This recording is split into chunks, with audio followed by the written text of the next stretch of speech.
حسنا او حفصه د خپل پلار سره د باډیو جوړولو کار کوي. دواړه خويندې د خوارې مزدورۍ ترڅنګ زده کړې هم ترلاسه کوي او په کامي کچه لوبې هم کوي. 3 میراث کې ګټلو او هغه ایله پیلنې هفته شوی و ډسټرک لیول باندې. بیا یو میاشت شوی تایکوانډو کې یو سیلور میډل مې کې راغلی ډسټرک انټر کلب کې. بیا نیشنل سطح باندې چې دی نو ورو مخکې تلو نو نیشنل سطح کې چې دی نو یو 2 ګولډ او یو سیلور مې د خور 2 ګولډ زما رالو. بیا پاک افغان میچونو هغې کې م سیکنډ پوزیشن رالو.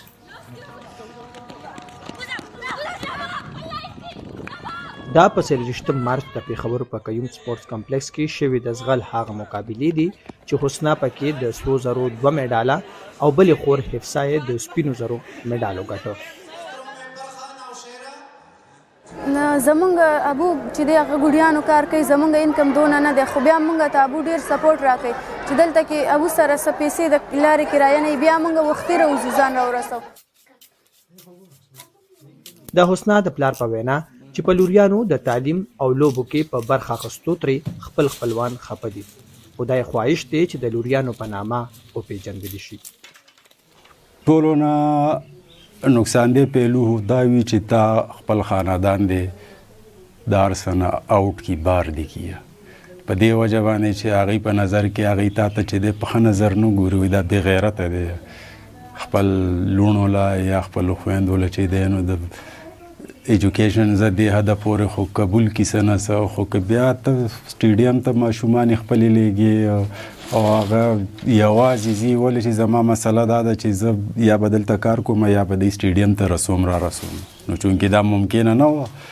دوی ته ما هر څه کلیر کړی چې بچی که په خپل سر باندې تللی شئ او ما مطمئن کولی شئ او دا سنجیده تاسو نه هله به دا خبرې هغوی نه مني خاندان والا. هغوی وایي چې ماشومانې دي زنانه دي دا خو سم کیدی شي.